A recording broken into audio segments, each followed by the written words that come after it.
नमस्कार साथियों, incarnation class में आप सभी का बहुत बहुत स्वागत है। आज की सांस्कृतिक क्लास में हम चर्चा करेंगे वचन पर। ठीक है। और अगर आपको इसका पीडीएफ चाहिए तो आप टेलीग्राम चैनल से जुड़ सकते हैं। इनकार्नेशन क्लासेस टेलीग्राम चैनल है। ठीक है, सर्च कर सकते हैं आप टेलीग्राम पर जाकर, या आपको जो है नहीं मिल रहा है तो आप नीचे दिए गए डिस्क्रिप्शन बॉक्स में उसका हम लिंक दे दिए हैं, वहाँ से भी आप जुड़ सकते हैं। ठीक है, तो आप वीडियो को जो है थोड़ा लास्ट तक देखा करिएगा। ठीक है, तो आपको समझ में पूरा आएगा। चलिए शुरू करते हैं। वचन की परिभाषा क्या होती है? जिस किसी भी संज्ञा, सर्वनाम या क्रिया आदि के शब्दों जिस रूप से एक या एक से अधिक संख्या का बोध हो उसे वचन कहते हैं। ठीक है, वचन हमेशा संख्या क्या कराता है? ज्ञान कराता है। ठीक है, वचन के भेद प्रायः हिंदी और अन्य भाषाओं में जो है दो प्रकार के होते हैं। पहला आपका होता है एक वचन, और दूसरा होता है आपका बहुवचन। ठीक है, आप इंग्लिश में भी देखेंगे तब भी आपका दो ही मिलेगा, एक सिंगुलर एक प्लूरल। ठीक है, और आपका अगर हिंदी में देखेंगे तब भी आपका एक वचन बहुवचन। लेकिन अगर आप वही संस्कृत में देखेंगे तो आपको तीन मिलेगा, परंतु संस्कृत भाषा में तीन वचन होते हैं। कौन कौन सा? एक वचन, द्विवचन, बहुवचन। अब एक वचन क्या होता है? जिससे हमें एक वस्तु का बोध होता है। दूसरा द्विवचन क्या होता है? जिससे हमें दो वस्तुओं का बोध होता है। और बहुवचन क्या होता है? जिससे हमें बहुत सी वस्तुओं का बोध होता है। ठीक, दो या दो से अधिक वस्तुओं का बोध होता है। ठीक है, तो एक एक करके हम इसकी परिभाषा देखते हैं, इसके बाद उसका उदाहरण भी देखेंगे। जैसे पहला आपका है एक वचन। यदि संज्ञा, सर्वनाम, विशेषण या क्रिया शब्द के एक संज्ञा का बोध कराता है या एक संख्या का बोध कराता है तो वह एक वचन कहलाता है। अब जैसे आपका उदाहरण में या जैसे में करके है अश्व। अश्व मतलब होता है घोड़ा, तो एक घोड़ा को प्रदर्शित कर रहा है, इसलिए हम अश्व प्रयोग करेंगे। इसके बाद अगला है जैसे में बालिका, तो बालिका क्या है? एक लड़की को प्रदर्शित कर रहा है। इसके बाद अगला है फलम। फलम क्या है? एक फल को प्रदर्शित कर रहा है। तो वह संख्या में जो क्या है? एक ही है ना, इसीलिए उसे अश्व कहा गया, बालिका कहा गया, फलम कहा गया। ठीक है, और इसका हम वाक्य प्रयोग में अगर हम देखेंगे उदाहरण के रूप में, जैसे पहला उदाहरण सिंह गर्जत। सिंह क्या करता है? गर्जता है। ठीक है, इसके बाद अगला उदाहरण है सैनिक गच्छति, सैनिक जाता है।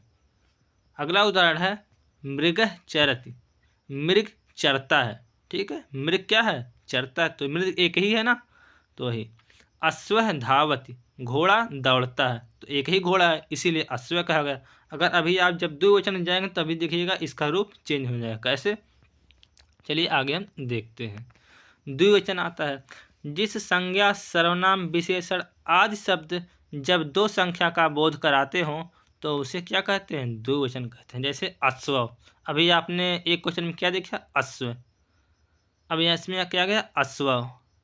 अश्व को क्या हो जाएगा? दो घोड़े। इसके बाद अगला उदाहरण आ गया जैसे में करके बालिके। बालिके मतलब क्या होता है? दो लड़कियां। अब इसके बाद अगला है फले, तो क्या हो जाएगा? दो फल। आपने रूप तो याद ही किया होगा, जैसे फलम फले फलानी। इसके बाद अश्व का जैसे राम है रामो रामा, या बालका है बालका बालका। तो वह जो रूप होता है, जैसे अगर पहला है फलम तो क्या हो जाएगा? एक वचन। ठीक है, इसके बाद फलम फले, फले हो गया तो वो द्विवचन। इसके बाद अगर फलानी आ गया तो कितना हो जाएगा? बहुवचन में हो जाएगा। तो वही जो रूप है एक वचन, द्विवचन और बहुवचन, तीनों रूप में होता है। ठीक है, इसके बाद इसका वाक्य प्रयोग में इसका है अश्व धावत है, दो घोड़े दौड़ते हैं। ठीक है, इसका ये अर्थ हो जाएगा। मृग चरते हैं, दो मृग चरते हैं। फिर अगला है काकव वाजता है, कौवा बोलते हैं, मतलब दो कौवे बोलते हैं, इसका कहने का मतलब ये है। इसके बाद अगला उदाहरण है शिष्य पढ़ते हैं, दो शिष्य पढ़ते हैं। गजव धावत है, गजव मतलब होता है हाथी, दो हाथी दौड़ते हैं। ये जितना भी होगा ये सब दो वचन का होगा, इसीलिए हमेशा दो दो का प्रयोग करेंगे। इस प्रकार हिंदी में संस्कृत अनुवाद करने के लिए यदि कर्ता में द्विवचन हो तो क्रिया भी द्विवचन का प्रयोग होगा। जैसे जब ट्रांसलेशन करेंगे तो जैसे यहाँ पे है अहम आवाम, आवाम है ना, तो अहम जब से पहले अगर प्रयोग करेंगे तो वह एक वचन में हो जाएगा। लेकिन अब यहाँ आवाम का प्रयोग इसलिए किया गया है क्योंकि यह द्विवचन में हो गया। हम दोनों, देखिए दोनों आया ना, जब दो चीज़ का हमेशा प्रयोग करेगा या दो वस्तु का बोध कराएगा तो हमेशा दो वचन में हमेशा जाएगा, चाहे वो क्रिया में हो चाहे वो कर्ता में हो। ठीक है। यहाँ पे अगला है युवाम। तम युवाम युवम, ये रूप चलता है ना, तो युवाम क्या है, दूसरी विभक्ति दूसरा वचन है। इसके बाद अगला है तव, इसका क्या होता है, सह तव ते होता है ना, सह मतलब वो, तव मतलब वे दोनों, सह तव ते मतलब वे सभी, होता है ना ये वाला, ऐसे चलता है रूप। तो इसमें भी क्या हो जाएगा, वे दोनों, ये भी इसका उदाहरण है। ठीक है। इसके बाद लास्ट है बहुवचन। जिस संज्ञा शब्द रूप में दो या दो से अधिक संख्या का बोध कराता है तब वह बहुवचन होता है। ठीक है। तो दो संख्या से जो अधिक बोध कराएगा वो क्या हो जाएगा, बहुवचन के अंतर्गत आएगा। जैसे अश्वा, अश्वा मतलब होता है कई घोड़े। बालिका, बालिका मतलब होता है कई लड़कियां। इसके बाद यहाँ पे देखिए आ गया फलम फले फलानी, तो ये आपको देखने में थोड़ा सा दिख रहा होगा पुलान है, लेकिन ये पुलान नहीं, ऐसे थोड़ा सा लिखा गया है। ये क्या है, फलान लिखे हैं। ठीक है। फलानी मतलब होता है कई फल, तो ये क्या है, बहुवचन में प्रयोग किया गया है।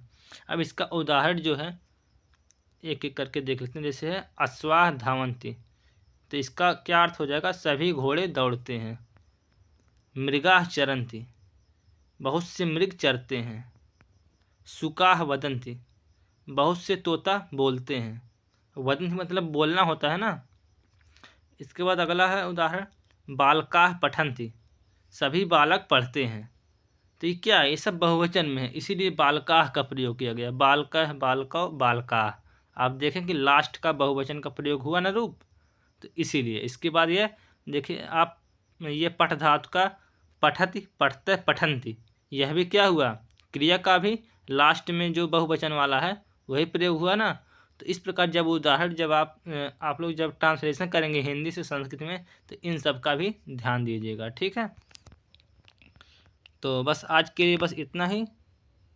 अगर सेशन अच्छा लगा हो तो लाइक करिए और लोगों के पास शेयर करिए। ठीक है। और आपको कोई आपको प्रश्न हो या कुछ भी मतलब कोई आपकी समस्या, तो आप कमेंट बॉक्स में कमेंट कर सकते हैं, या जो है नीचे दिए गए डिस्क्रिप्शन बॉक्स में या अबाउट सेक्शन में सोशल मीडिया का लिंक है, उस पर भी आप जुड़कर जो है अपनी समस्या जो है बता सकते हैं। ठीक है। उसका निराकरण जरूर किया जाएगा। Thank you, bye bye, take care.